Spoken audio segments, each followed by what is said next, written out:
Stéphane. Pour vous, on disait donc là, on voit cette dualité entre travaux lourds, importants, mais qui ont besoin d'être planifiés, et puis intervenir plus rapidement sans travaux lourds. Et vous, chez GRDF, c'est quelque chose que vous proposez. Vous accompagnez les copropriétés et vous pouvez optimiser le système de chauffage quelquefois sans travaux lourds. Alors effectivement, on a un certain nombre de services d'accompagnement que fait GRDF. Alors je profite peut-être de votre tribune en fait pour resituer ces services d'accompagnement où est-ce qu'ils se situent dans, si je puis dire, la galaxie des différentes sociétés intervenantes. Parce que pour être très pragmatique, quand une copropriété va avoir un sujet de travaux ou de réflexion sur sa chaufferie, elle va pouvoir se tourner vers des sociétés d'exploitation maintenance, comme la société de Giovanni. Elle va pouvoir s'adresser à des guichets des agences locales de l'énergie, comme Adrien le représente. Elle va pouvoir s'adresser aussi à des bureaux d'études. Et donc, en fait, que fait GRDF là-dedans et comment il s'intègre là-dedans? On peut s'adresser aussi à des bureaux d'études. Nous, chez GRDF, parmi nos missions, nous en avons une qui est d'aider nos clients consommateurs à mettre des systèmes qui consomment moins d'énergie et qui décarbonent. Voilà. Par contre, on n'a pas vocation à se substituer à des professionnels dans chacune de leurs parties. Donc, j'allais dire que nous, on arrive plutôt dans une phase un petit peu en amont pour dégrossir un petit peu les sujets. Votre sondage le montrait tout à l'heure. La première préoccupation des copropriétés, c'est le budget, la maîtrise de ses charges. Donc chez GRDF, on propose un premier accompagnement par nos expertises techniques, c'est-à-dire par nos ingénieurs en efficacité énergétique, pour aller dégrossir un petit peu le sujet. C'est-à-dire regarder globalement par rapport à une chaufferie existante, l'énergie qu'elle utilise au départ, les types d'énergie qu'elle peut utiliser demain, les ENR qu'elle peut venir compléter. Et dégrossir le sujet, ça veut dire quoi? Ça veut dire donner une photographie assez synthétique de ces éléments techniques et de ces éléments budgétaires. Charge après à la copropriété d'aller justement s'adresser plutôt à des spécialistes, bureaux d'études, exploitants, agences locales de l'énergie, pour aller plus loin. Mais nous offrons ce premier service pour mettre le pied à l'étrier et avancer. Alors, ce premier service, c'est un service public, dans le sens où cet accompagnement, il est gratuit, il est limité, on va dire, dans son périmètre, mais il est gratuit et il est justement là pour aider et éclairer les copropriétés sur quelle peut être la direction de demain. Voilà. Que ce soit chauffage individuel ou chauffage collectif? Alors, que ce soit chauffage individuel et chauffage collectif, sachant qu'on ne va pas se poser les mêmes questions en fonction de ces deux configurations-là. On ne va pas s'intéresser aux mêmes problématiques techniques, même si, comme le disait Giovanni juste avant moi, on a quand même certains éléments techniques qui vont se ressembler entre les chaudières d'ancienne génération, l'arrivée de la condensation, l'hybridation, les réseaux de chaleur. Voilà. Le panel de solutions techniques va quand même se recroiser un petit peu, mais l'accompagnement va être un petit peu différent. Voilà. Donc nous, on a ce premier accompagnement. Donc c'est un accompagnement qui vise déjà à faciliter l'accès à l'information. Alors pour les copropriétés, comment nous procédons? Bien sûr, on ne va pas mettre un correspondant de GRDF en face de chaque copropriété. Donc, si une copropriété a aujourd'hui un sujet lié à sa rénovation ou se pose des questions au niveau de sa consommation énergétique, on l'invite à passer par l'intermédiaire de son syndic auprès duquel nous avons mis un relais direct au niveau de GRDF. Donc, c'est ça que nous appelons l'accompagnement humain, c'est-à-dire de faciliter cet accès à l'information. GRDF est une entreprise de proximité, donc elle veut aussi apporter cette proximité aux copropriétés. L'accompagnement technique, ça c'est un accompagnement dont je vous parlais à l'instant, c'est-à-dire que nous avons en interne chez GRDF une expertise technique. Cette expertise technique, elle est sur le fait que nous sommes un petit peu à l'écoute des dernières évolutions normatives, que ce soit dans le neuf ou dans la rénovation. Et donc nous avons dans nos effectifs en fait cette expertise technique que nous apportons déjà aux professionnels, en particulier au bureau d'études, mais nous pouvons aussi apporter en direct cette expertise auprès d'une copropriété qui en ferait la demande. Et enfin, notre accompagnement financier. Alors, quand on dit accompagnement financier, qu'est-ce que ça veut dire pour GRDF? GRDF, dans sa mission d'aider ses clients à décarboner, a mis en place des aides spécifiques à destination des copropriétés. Donc, c'est des aides qui viennent se cumuler par rapport à des aides publiques. Ça va être des aides qui vont porter sur les études techniques et ça peut même être des aides liées à l'installation de nouveaux équipements qui vont moins consommer en fonction de la taille de la copropriété. Voilà. Donc, c'est au travers de ce triptyque, Xavier, d'accompagnement humain, technique et financier, en amont des projets et au contact des professionnels, qu'aujourd'hui, GRDF accompagne les copropriétés. Voilà, justement, j'ai une question pour vous, pour GRDF, ça c'est le public, hein, vous pouvez saisir vos questions sur la plateforme. Très bonne initiative. Cependant, sous combien de temps nous pouvons avoir des docs de synthèse de votre part? Effectivement, c'est quoi le planning? Je suis un copropriétaire, je me dis tiens, je viens de vous écouter, je vous appelle, dans combien de temps j'ai la synthèse? Alors, on est chez GRDF organisé de façon régionale. Donc, moi, aujourd'hui, ici, je représente l'Île-de-France et nous avons la même organisation dans les régions, en province. Ça veut dire qu'on a mis en place une organisation qui est à taille humaine. Moi, pour être très pratique, hein, le service technique, c'est 2 bureaux à côté de moi, si vous voulez. Donc, quand une copropriété va nous consulter, on va être capable de faire preuve de réactivité tout à fait raisonnable, en fait, pour pouvoir aider et accompagner un projet pour éclairer. Comme on le disait après, hein, la copropriété est souvent dans sa prise de décision dans le temps long. Il faut faire une assemblée générale, il faut éventuellement faire une assemblée générale extraordinaire. Donc, je rassurais ici toutes les copropriétés qui peuvent s'adresser à nous. Je pense que la réactivité de GRDF sera tout à fait compatible avec le pas de temps et de la vie en copropriété. Voilà. Oui. Et pour donner une échelle de temps comme ça? Pour donner une échelle de temps, je pense que par rapport à une demande que l'on va nous transmettre, je pense qu'en 3 semaines, on va pouvoir regarder un sujet, quoi. Ah oui, oui. Donc, on est franchement sur des délais qui sont très rapides, ouais. qui peuvent être absolument rapides, quoi. Voilà. Alors là, vous avez un petit. Alors, je précise au public, on fait un petit deal, hein, vous savez, Stéphane, avec le public, Thomas aussi. C'est qu'en fin de conférence, on vous envoie la présentation en contrepartie de la réponse au questionnaire de satisfaction.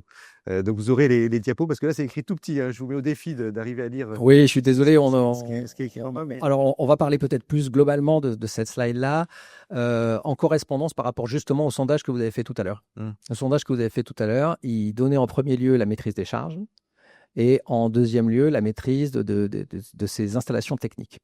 Donc, pour moi, ça évoque 2 choses. Ça évoque le fait qu'à un moment donné, une copropriété va se poser une question parce qu'elle va se poser une question de rénovation de ses installations techniques, et en particulier quand on est en chauffage collectif. Mais tout au long cours de la durée de vie d'une chaufferie, on va dire entre 15 et 25 ans, on va se poser la question en fait de la maîtrise de ses charges. Et là, on est plus dans les aspects de travaux, on est dans des aspects d'optimisation. Voilà. Alors, quand vous êtes sur des aspects d'optimisation, donc là, on concerne plus particulièrement le chauffage collectif, vous pouvez avoir des très grosses copropriétés qui vont souvent, de mon expérience personnelle, se doter de contrats de performance énergétique avec des exploitants, c'est-à-dire des exploitants vont avoir des engagements de résultats.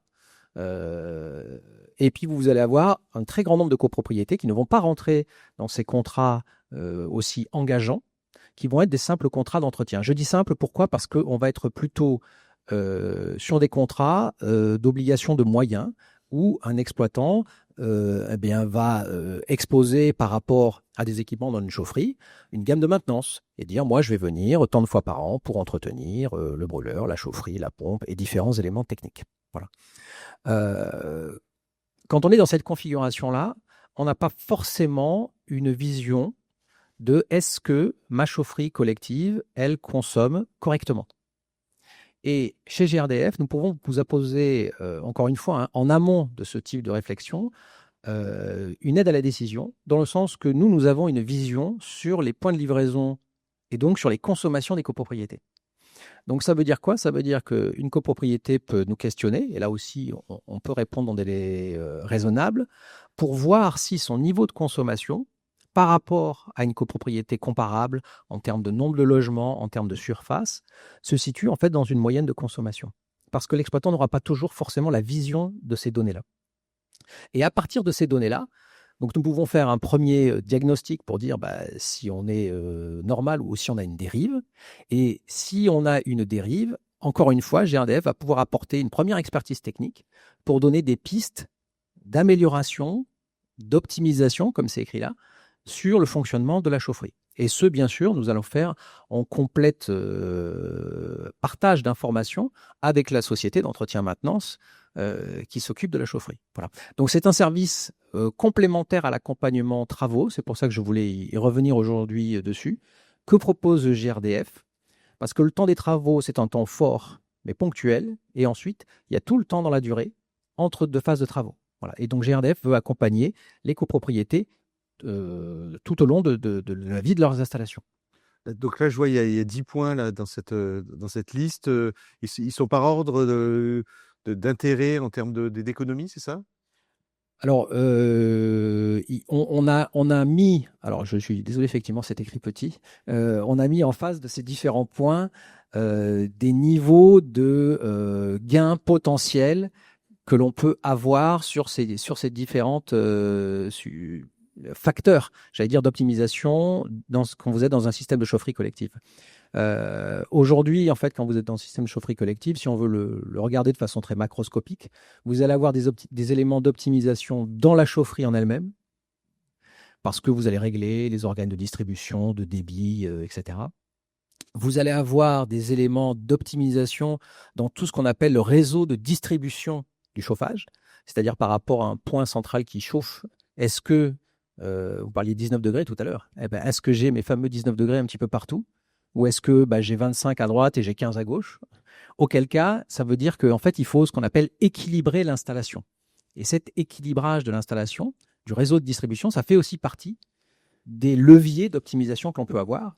Et pour faire la mesure et la vérification de tout ça, un des points essentiels, c'est d'avoir des points de relevé de température dans certains appartements témoins, dans une chaufferie, dans une copropriété, pardon.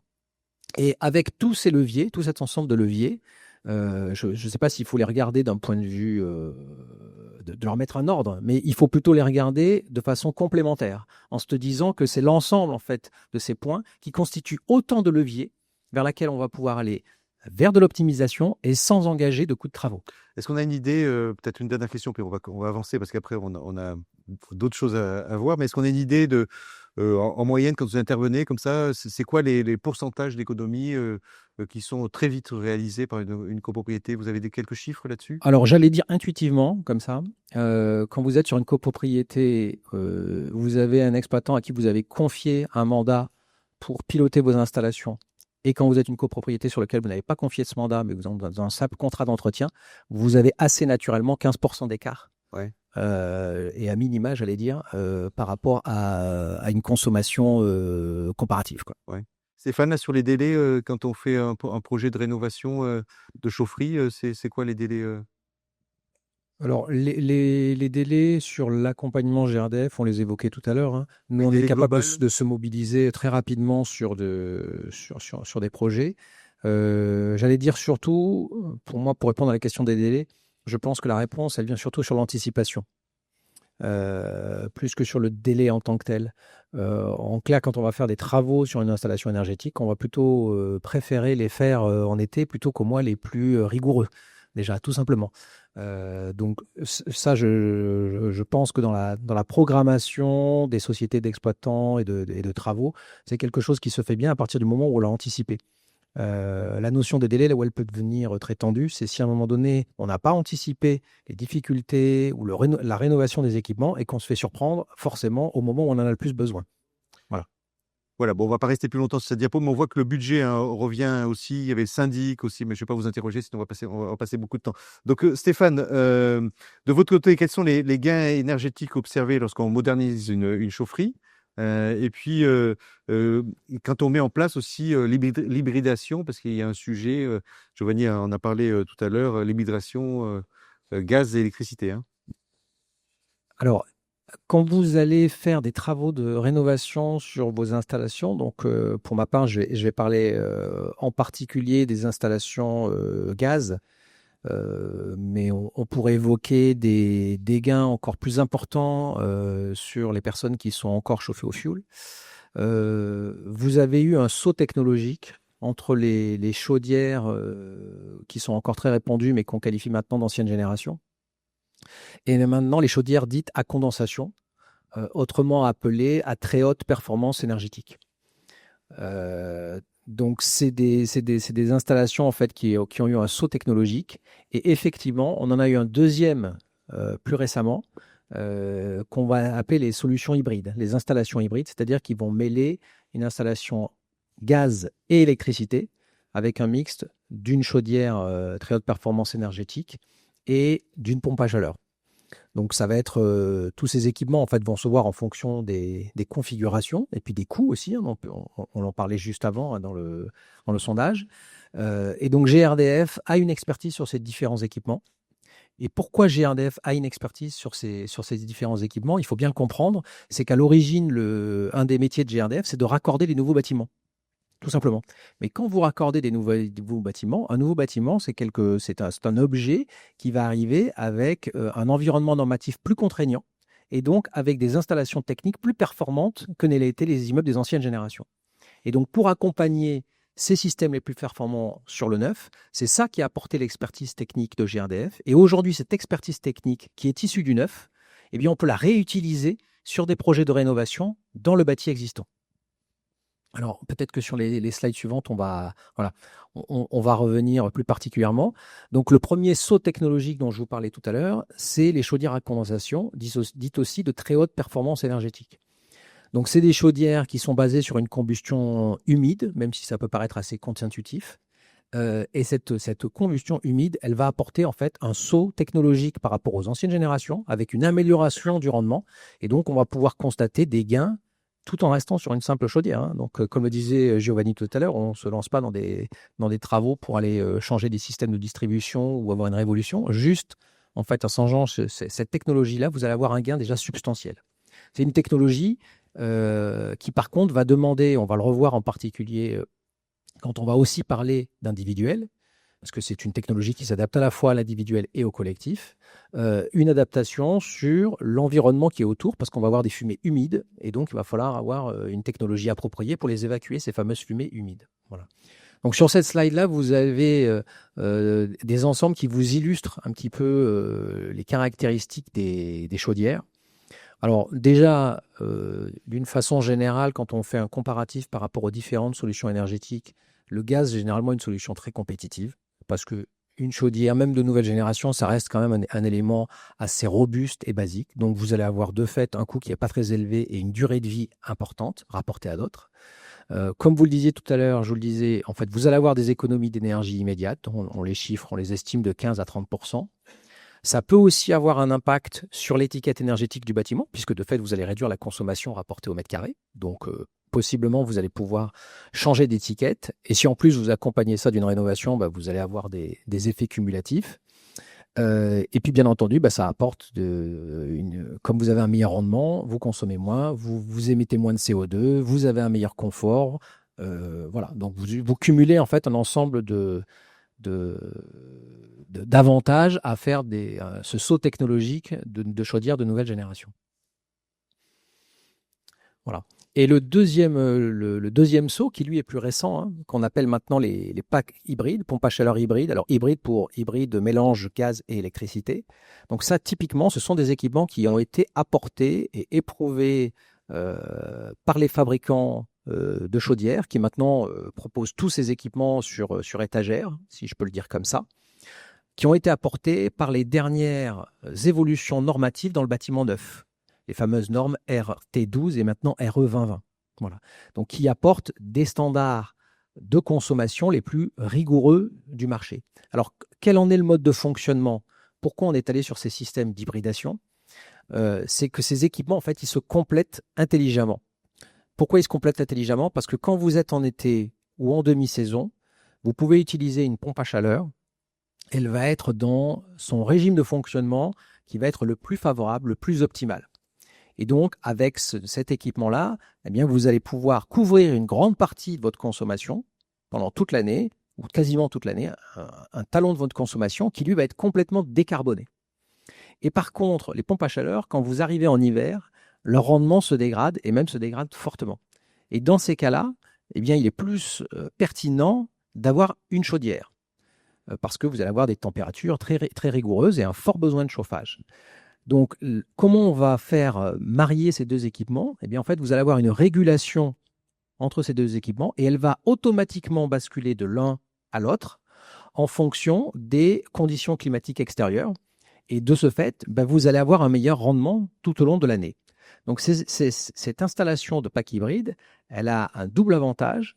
Elle a un avantage que vous allez avoir le meilleur rendement du 1er janvier au 31 décembre. Donc, ça veut dire que vous allez avoir un impact sur la baisse de votre consommation. Ça va être très net. C'est un saut technologique. Et le deuxième point, c'est que vous allez avoir une grande partie de votre production d'énergie qui va être basculée sur l'électricité et qui va être décarbonée d'autant. Donc là, vous allez avoir un deuxième effet, c'est que vous allez avoir un effet sur l'étiquette énergétique de votre bâtiment qui va être aussi grandement amélioré. Voilà. Donc ce type de système-là, GRDF peut accompagner les copropriétés pour déjà leur donner des ordres de grandeur en leur disant, est-ce que c'est faisable ou c'est pas faisable? On évoquait tout à l'heure, quand vous êtes dans une copropriété, il y a des éléments de où est-ce qu'on peut mettre les équipements, comment on peut évacuer les calories, les fumées, etc. Donc ça, on va regarder ça. Et on va avoir un autre accompagnement qui va consister en comparant cette solution par rapport à d'autres. On parlait des coûts tout à l'heure dans votre sondage. Typiquement, c'est de regarder en coût global, c'est-à-dire combien de temps on met pour rentabiliser cette installation par rapport à une autre, typiquement avec une chaudière à condensation basique, si je puis dire, comme ça, par rapport à ce type d'équipement. Voilà. Donc GRDF accompagne les copropriétés sur ce nouveau saut technologique que constituent les pompes à chaleur hybrides. Je vais passer sous. Ah voilà. Voilà. Et alors, donc là, les pompes à chaleur hybrides, c'est plus particulièrement adapté sur du chauffage collectif. Et vous avez un deuxième sujet qui concerne les chaudières individuelles. Alors nous, chez GRDF, on a voulu se concentrer sur un sujet qui pourrait apparaître une niche comme ça, mais qui ne l'est pas du tout. C'est-à-dire toutes les chaudières individuelles qui sont raccordées sur des conduits collectifs. Alors pourquoi ce n'est pas une niche? Parce qu'on estime aujourd'hui en France qu'on a environ 1 million de logements qui sont dans ces configurations-là. Donc 1 million de logements, c'est absolument colossal. Et sur cette masse de logements colossale, vous allez avoir, comme on le disait tout à l'heure, 1 million de logements, ça c'est au niveau France. France, hein. Au niveau France, voilà. Et sur ces logements, vous allez avoir des conduits avec évacuation naturelle ou des conduits avec ventilation, comme on en parlait tout à l'heure. Alors, ça pose un vrai sujet de connaissance du bâtiment. Vous l'évoquiez tout à l'heure. Alors, je vous peut-être le voir sur la slide suivante qu'on a voulu assez illustrative, si on peut la partager, pour justement montrer un petit peu les différentes configurations des logements. Parce que déjà, on n'a pas toujours l'information en fait dans la copropriété. La copropriété ou le syndic n'ont pas toujours en fait ce niveau d'information. Donc vous pouvez déjà voir par rapport à l'aspect visuel ou à l'année de construction de l'immeuble, déjà des indices forts pour savoir en fait vers quel type de système vous pouvez être. Donc soit vous êtes dans des systèmes individuels, et là j'allais dire qu'il y a plus des questions, comme on l'évoquait tout à l'heure, de travaux. Mais pour nous, chez GRDF, on considère qu'on n'a pas une trop grande valeur ajoutée à apporter là-dedans. Par contre, sur les systèmes avec conduit collectif, c'est là qu'on propose un accompagnement bien spécifique. Donc là, encore une fois, un accompagnement technique et un accompagnement financier. Alors pourquoi? Parce que quand on est dans ces configurations-là, et c'est peut-être illustré sur la slide suivante, en fait, vous devez avoir une compatibilité entre la chaudière et le conduit. Dit autrement, vous ne pouvez pas mettre une chaudière de nouvelle génération sur un conduit d'ancienne génération. Typiquement, vous allez produire des fumées humides, vous n'allez pas les mettre dans un conduit qui n'est pas étanche. Voilà. Et ça pose, vous parlez tout à l'heure de la prise de décision, cela pose une vraie question parce que ça veut dire qu'à un moment donné, on doit être sur une décision collective sur un sujet qui est à la frontière entre l'individuel et le collectif. Donc, comme on a bien conscience chez GRDF que ce n'est pas un sujet qui est toujours facile à appréhender pour une copropriété ou pour un syndic de copropriété, Eh bien, c'est pour ça qu'on propose un accompagnement bien spécifique pour faire les contours techniques des enjeux de ces remplacements de chaudières, pour faire une vision d'ensemble de quels sont les coûts engagés et pour aussi aider financièrement les copropriétés à faire cette bascule. Parce qu'on a bien conscience que tout le monde n'aura pas acheté sa chaudière au même moment, qu'on n'aura pas des équipements qui seront dans leur même cycle de vie et que donc ça générera des discussions au sein même de la copropriété. Mais c'est un sujet assez fondamental de s'occuper de ça parce que si on ne s'en occupe pas, ça veut dire que l'on prive d'autant des personnes qui veulent changer leur chaudière de pouvoir mettre des installations, j'allais dire, aux standards les plus efficaces qui existent aujourd'hui. Voilà. Donc c'est vraiment un focus que nous avons, nous, là-dessus, sur le cas particulier des chaudières individuelles. On s'était dit, Stéphane, qu'on ferait un petit focus là sur le gaz vert. Effectivement, je crois que vous avez 1 ou 2 diapos. Oui, je vous ai préparé. Est-ce que le gaz peut être vert? Il n'est pas vert physiquement. Hein, ils ont quand vous dites vert, c'est Effectivement, c'est intellectuellement. Exactement, c'est très intellectuel. Il n'est pas vert physiquement. Il est vert au sens que l'on associe souvent à la couleur verte, et on va dire qu'il est vertueux, sans mauvais jeu de mots. En fait, quand on parle de gaz vert, on parle de biométhane. C'est-à-dire que le gaz que l'on utilise, dit gaz naturel, en fait, qu'on va trouver dans la nature, c'est du méthane. Et c'est du méthane, donc c'est un gaz fossile, dans le sens où on va aller chercher du carbone. Et là, pour le coup, c'est pas vertueux du tout, et le remettre dans l'atmosphère. Le principe du biométhane, justement, c'est de réutiliser du méthane qui est dans la nature. Je pense qu'on peut rester sur la slide précédente, si vous le voulez bien, du gaz qui est déjà dans la nature, en fait, pour le recapter et ensuite le réinjecter dans le réseau. La production de biométhane, c'est à partir principalement ou majoritairement, on va dire, de déchets agricoles. Donc, en fait, vous avez de la biomasse qui a capté le carbone qui était dans la terre et dans l'air, et on va retraiter les déchets dont on ne fait rien. Ces déchets, on va les récupérer en fait pour fabriquer du biométhane, et ce biométhane, on va le réinjecter dans le réseau. Donc aujourd'hui, je vous ai mis des grands chiffres là-dessus. Alors d'abord, sur la source de l'ADEME, elle a évalué le biométhane à 23 grammes de CO2 équivalent par kilowattheure. Ce chiffre-là, c'est un chiffre qui représente 10 fois moins d'émissions que le gaz naturel. Donc, vous imaginez, c'est 90% moins, donc c'est absolument colossal. Et pour vous donner un comparatif par rapport à d'autres ENR, le photovoltaïque, par exemple, c'est évalué à 30 grammes de CO2 par kilowattheure. Voilà. Donc ça vous donne un petit peu un ordre de comparatif. Dans les faits, c'est un gaz qui est complètement neutre en carbone, parce que je vous le disais, on vient reprendre du carbone qui était déjà à l'état naturel pour le remettre dans l'état naturel. Donc la seule production en tant que telle, aujourd'hui, c'est le process qui fait ça. C'est le process, mais l'opération, elle est complètement neutre en carbone. Aujourd'hui, on produit en France 15 TWh de biométhane que l'on remet dans le réseau. 15 TWh, pour vous donner un ordre de grandeur, ou 2 ordres de grandeur plutôt, si on compare à de l'électricité, c'est l'équivalent entre 2 et 3 tranches nucléaires. Et sur la totalité du gaz qui circule, aujourd'hui c'est assez modeste, puisque là ça représente 3 à 4% de la consommation de gaz. Donc vous voyez qu'on a encore du chemin à faire devant nous. GRDF est engagé, aujourd'hui c'est son plan d'entreprise, dans un plan qui s'appelle Mission Décarbonation. Et l'objectif, c'est de substituer la totalité du gaz fossile dans le réseau par justement du biométhane. L'objectif en termes de... C'est à quelle échéance? 2050, c'est ça? Alors c'est ça, c'est à 2050 ouais. D'avoir éradiqué le gaz fossile pour le remplacer par du biométhane. Et on a eu des jalons intermédiaires dans le passé que nous avons atteints et même dépassés. Nous avons un prochain jalon qui est d'atteindre 20% de production à horizon 2030. Voilà.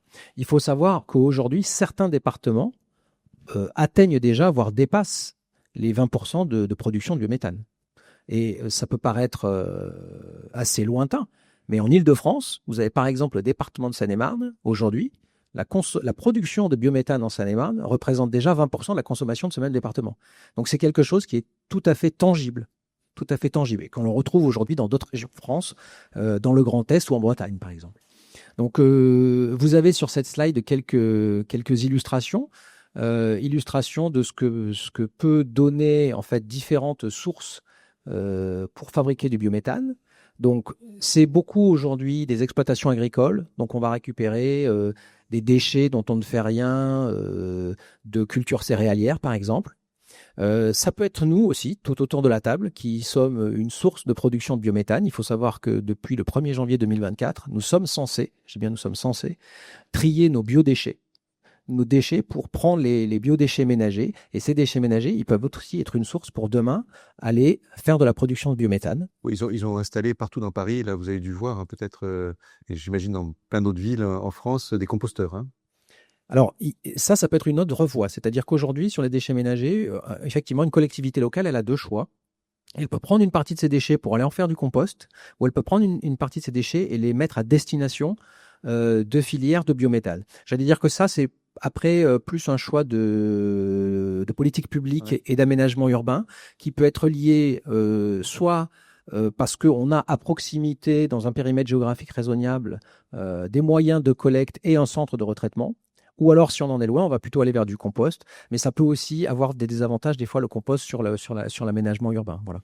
Et à partir de ça, vous voyez, on peut transformer ces productions de sources en déchets organiques. Ces déchets organiques, ils vont devenir de la production de biométhane. Et ensuite, là, vous avez les chiffres sous les yeux. Cette production de biométhane, elle va être réutilisée pour du chauffage ou de l'eau chaude sanitaire. On la trouve aussi sur de la mobilité lourde. Voilà. Donc, on voit bien, je trouve, tout le côté circulaire de cette logique-là, c'est-à-dire qu'on va réutiliser quelque chose, on va réutiliser déjà une activité humaine, on va réutiliser déjà des éléments naturels pour les réinjecter dans nos propres besoins de consommation.